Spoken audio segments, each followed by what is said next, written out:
yaitu berupa nikmat sehat dan nikmat sehatnya, sehingga kita dapat melangkahkan kaki menuju masjid tercinta ini dalam keadaan sehat walafiat. Alhamdulillah. Kedua kalinya, sholawat terbineka salam, marilah kita sanjung agungkan kepada junjungan kita Nabi besar Muhammad Sallallahu Alaihi Wasallam, yang semoga kelak kita mendapatkan syafaatnya di akhirat. Amin amin ya rabbal alamin. Baik ibu-ibu, kami mohon izin, seharusnya ibu-ibu pengajian ini diisi oleh ustaz yang sudah mumpuni ya Bu. Tapi kami minta izin untuk satu hari ini kami mengisi kajian di masjid ini. Ikhlas Bu? Ikhlas. Ibu, sebelum masuk ke kultum, ada sedikit pertanyaan sederhana. Sudahkah hari ini kita melakukan kebaikan dulu? Ya, insya Allah sudah. Masa untuk suami. Okay. Kebaikan itu tidak harus yang dimana harus besar, harus spektakuler, harus wow gitu, sampai tetangga-tetangganya, masya Allah. Tetapi kebaikan sekecil senyum saja kepada saudaranya itu mendapatkan pahala dari Allah Subhanahu wa Ta'ala. Coba Bu senyumnya. Manis-manis banget itu. Nah, kebaikan kecil pun mendapat pahala dari Allah Subhanahu wa Ta'ala, seperti yang dijelaskan dalam Quran surat Az-Zalzalah ayat 7 sampai 8. Ada yang mau membaca Bu? Apa saya? Sudah aja. Bunyinya, A'udzu billahi minasyaitonir rajim. Bismillahirrahmanirrahim. Faman ya'mal mithqala dzarratin khairan yarah wa man ya'mal mithqala dzarratin syarran yarah. Barang siapa melakukan kebaikan sebesar zarah pun, pasti engkau akan melihat balasannya. Dan barang siapa melakukan kejahatan sebesar zarah pun akan mendapatkan balasannya. Jadi ibu-ibu pilih balasan yang baik atau balasan yang buruk? Yang baik. Yang baik, tentu saja balasan yang baik. Jika kita menginginkan balasan-balasan yang baik dari Allah Subhanahu wa Ta'ala, pastinya kita pun harus melakukan amalan-amalan yang baik. Untuk melakukan amalan-amalan yang baik, melakukan amalan yang kecil pun Allah Subhanahu wa Ta'ala akan membalasnya begitu. Jadi jangan bingung untuk aku belum bisa ini, saya belum bisa itu. Padahal Allah Subhanahu wa Ta'ala itu sangat penyayang begitu. Seperti contoh tadi, senyum saja Allah memberikan pahala, apalagi membantu orang. Terus yang sudah ibu-ibu ini mencari pahala tadi seperti yang dijelaskan teman saya, menjadi ibu itu sudah pahalanya sangat luar biasa, menjadi istri pahalanya sangat luar biasa. Nanti saya nyusul lagi Bu. Ya. Nah, ada kisah ya Bu. Beliau ini seorang apa ya sebetulnya ya, wanita malam. Ibu kan wanita malam. Ya. Malam. Keluarnya malam-malam. Keluarnya malam-malam. Pokoknya malam-malam keluarnya ya. Nah, ada kisah dia ini pulang kerja. Pekerjaannya yaitu tadi menjadi wanita malam. Ibu udah pernah dengar ceritanya belum? Belum. Nah, wanita ini di jalan menjumpai seekor anjing. Anjing itu kasihan. Kenapa Bu anjingnya Bu? Jadi berarti Ibu udah bener. Diulangi nggak mungkin kan? Nah, setelah bertemu dengan anjing itu kehausan kan ya? Nguteri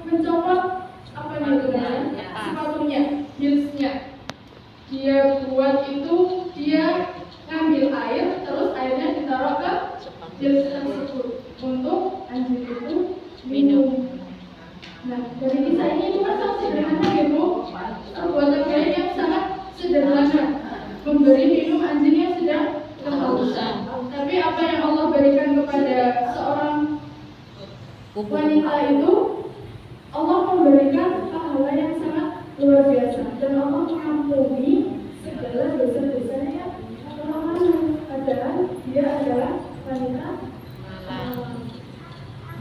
Berarti kan betapa besarnya rahmat Allah untuk hambanya. Sekecil itu pun bisa mengalahkan kesalahan-kesalahan yang telah lalu. Nah, itu semuanya apalagi kalau sama manusia. Kalau kita bagaimana Bu?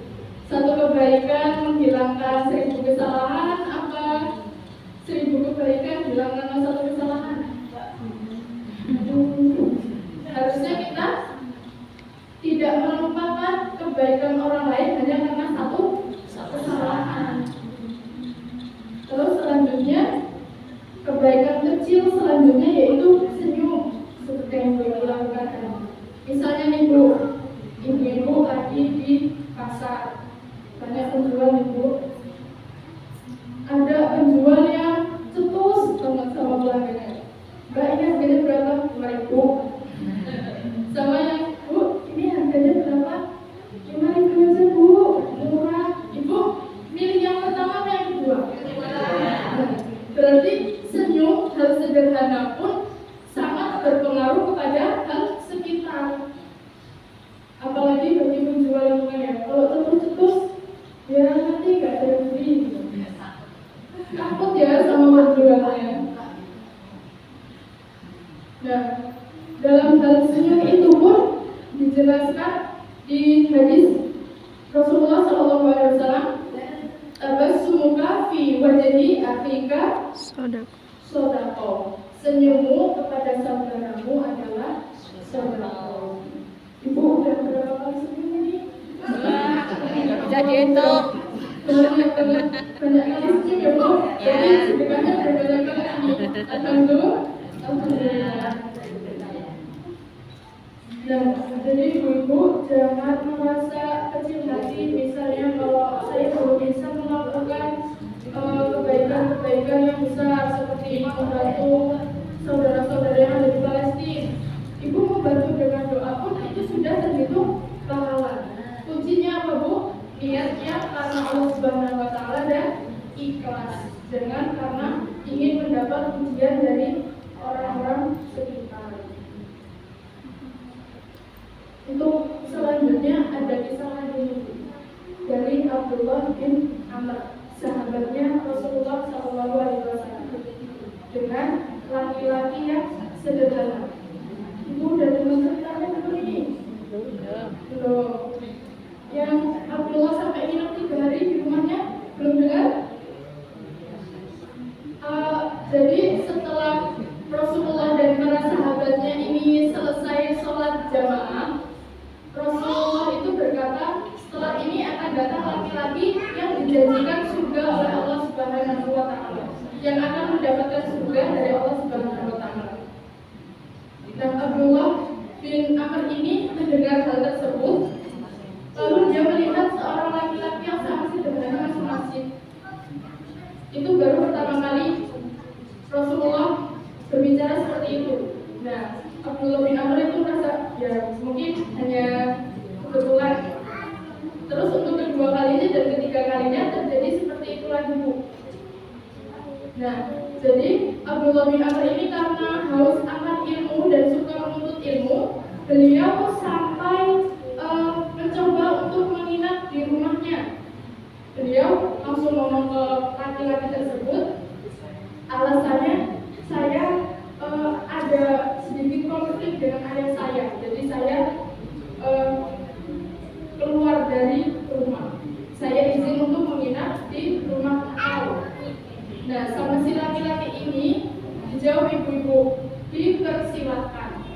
Abdullah bin Amr ini 3 hari menginap di rumah laki-laki tersebut.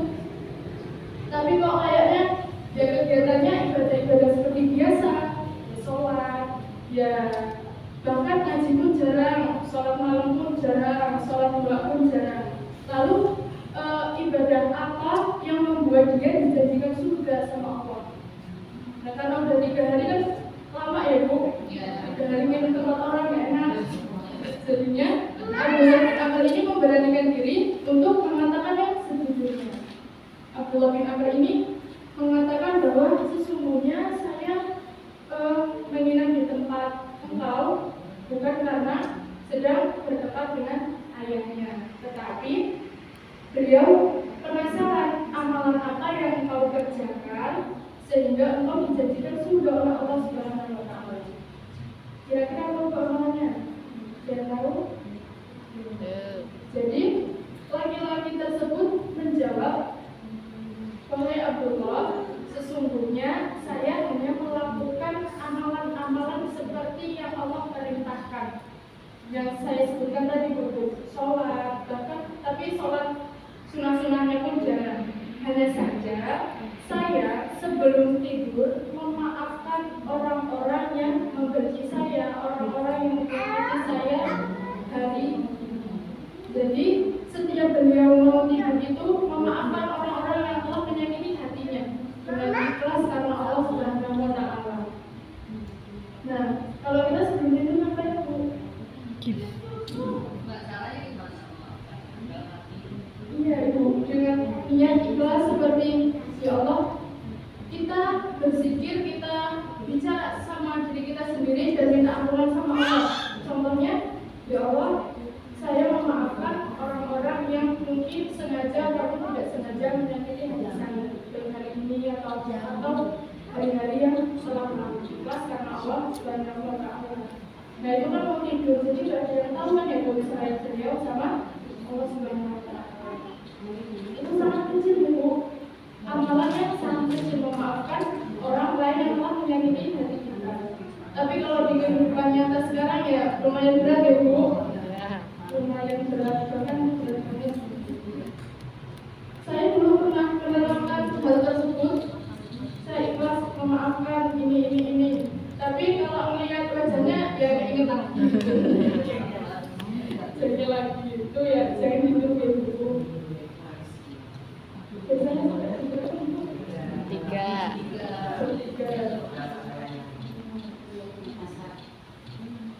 Nah, itu tadi tentang kebaikan kecil. Lalu Allah Subhanahu wa Ta'ala itu dari cerita-cerita tadi berarti menunjukkan Allah Subhanahu wa Ta'ala sangat pemurah gitu, sangat menyayangi hamba-hambanya. Bahkan sampai ngasih minum hewan yang sedang rusak, rusaknya diampuni semuanya, menebar senyum, itu sedekah dan lain sebagainya. Nah, dari sini mari kita semua untuk berusaha mengamalkan hal-hal yang baik tersebut walaupun masih kecil, masih dalam ranah yang kecil, tetapi itu semua akan berdampak besar buat bagi kita maupun orang yang ada di sekitar kita. Kebaikan itu seperti virus Ibu. Jadi jika kita menebar kebaikan, kita juga akan mendapatkan kebaikan. Kita menebar senyum, orang-orang lain pun akan senyum. Kalau kita misalnya kayak gitu kan, kita juga melihatnya kayak ikut sebel nggak? Iya, ikut sebel. Bisa apa aku? Coba kalau bisa kamu terus senyum kan, jadi ikut seneng ya.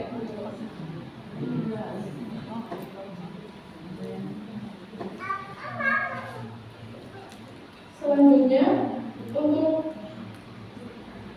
kisah-kisah inspiratif tadi, ada yang Ibu ingin lebih perjelas lagi atau bagaimana? Mengenai yang kisah-kisah inspiratif tadi tentang Abdullah bin Amr yang memaafkan orang sebelum tidur, terus apa tadi yang wanita malam.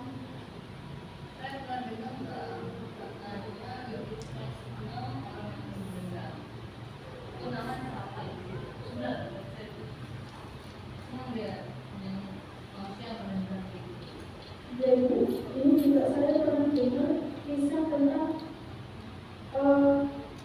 siapa ya? dipancing amarahnya. Dipancing amarahnya.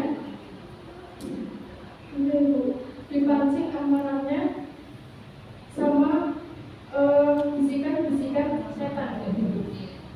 Nah, di situ pas bisikan-bisikan awal kayak gitu, harusnya si sahabat Rasulullah ini marah, harusnya mendengar hal tersebut. Tapi sahabat Rasulullah ini tidak marah, masih diam. Rasulullah di situ melihatnya senyum, masih senyum dan berdiri di sampingnya. Terus bisikan-bisikan lagi datang untuk memancing amarah sahabat Rasulullah itu. Sahabat Rasulullah itu masih diam. Rasulullah pun masih berdiri di sampingnya dengan senyum. Tapi ketika setan itu berhasil membujuk, mengeluarkan amarahnya sahabat Rasulullah itu, Rasulullah pergi dari sahabat tersebut. Nah, jadi kan di situ sudah terlihat bahwasanya emang amarah itu atau lagi dendam tidak diperbolehkan. Itu perbuatan itu yang guru-guru itu perbuatan syaitan, bisikan dari syaitan. Apalagi sekarang hal-hal yang dicampur dengan misalnya yang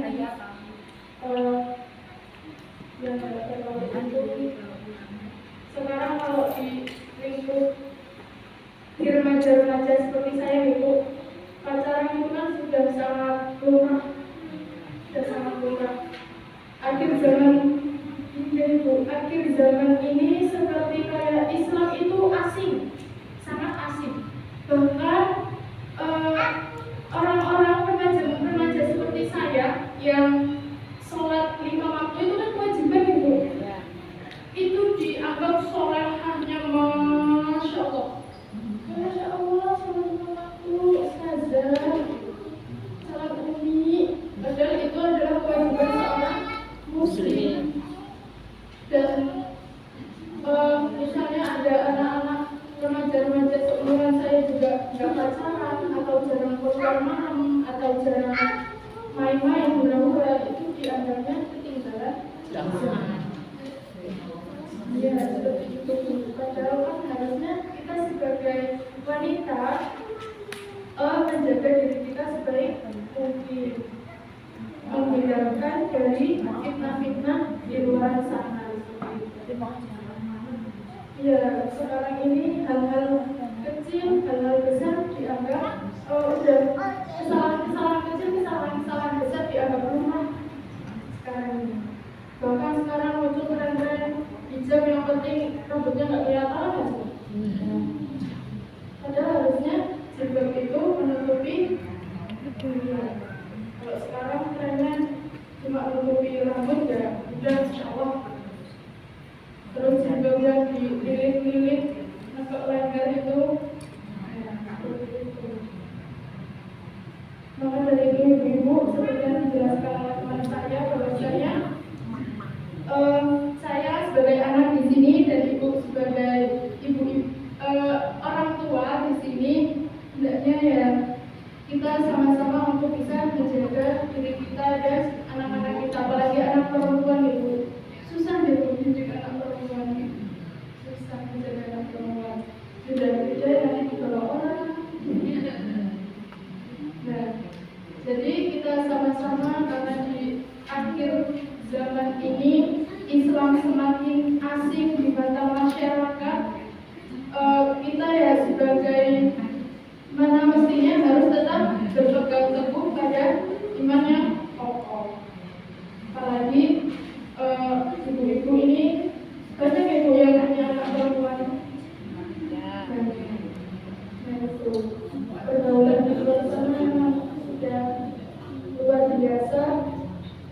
Saya sendiri pun kalau nggak dibarengi sama di asrama mungkin sulit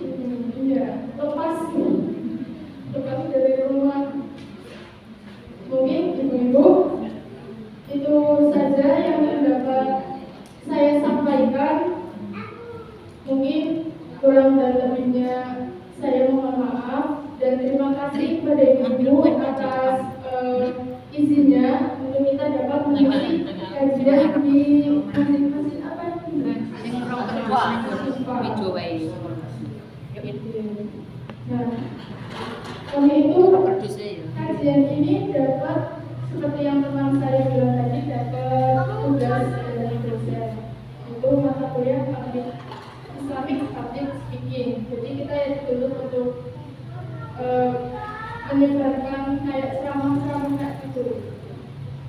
di masjid-masjid untuk melatih mental kita agar terbentuk ya akan ada ini hasil dari mata kuliah tersebut. Dan mohon maaf Bu apabila banyak kesalahan yang saya sampaikan. Pada Allah saya mohon ampun. Tapi sebelum saya tutup, saya ada sedikit pantun kayaknya.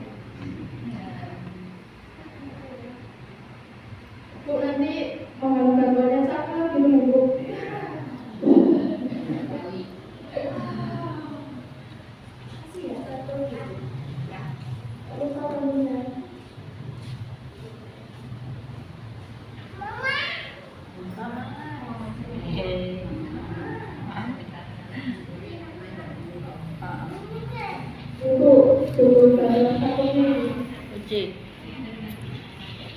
Malam-malam terkena batuk. Cakep. Anak senang nonton Teletubbies. Cakep. Kulihat ibu-ibu sudah ngantuk. Tenang saja, ceramahnya sudah habis. Ngantuk deh. Saya itu sudah ngantuk apa belum? Itu jawab alasannya gimana? Tak ngantuk.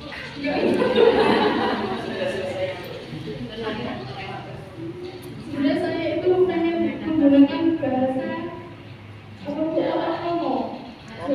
Kamu Inggris. Tapi yang saya cuma bosan. Jadi kalau pakai bahasa Jawa halus kan begini, kan Ibu. Terima kasih Ibu atas partisipasinya. Beribu-ribu terima kasih pokoknya dari kami karena ibu-ibu semua telah membantu kami untuk melaksanakan tugas kita ini. Pada Allah saya mohon ampun, saya akhiri.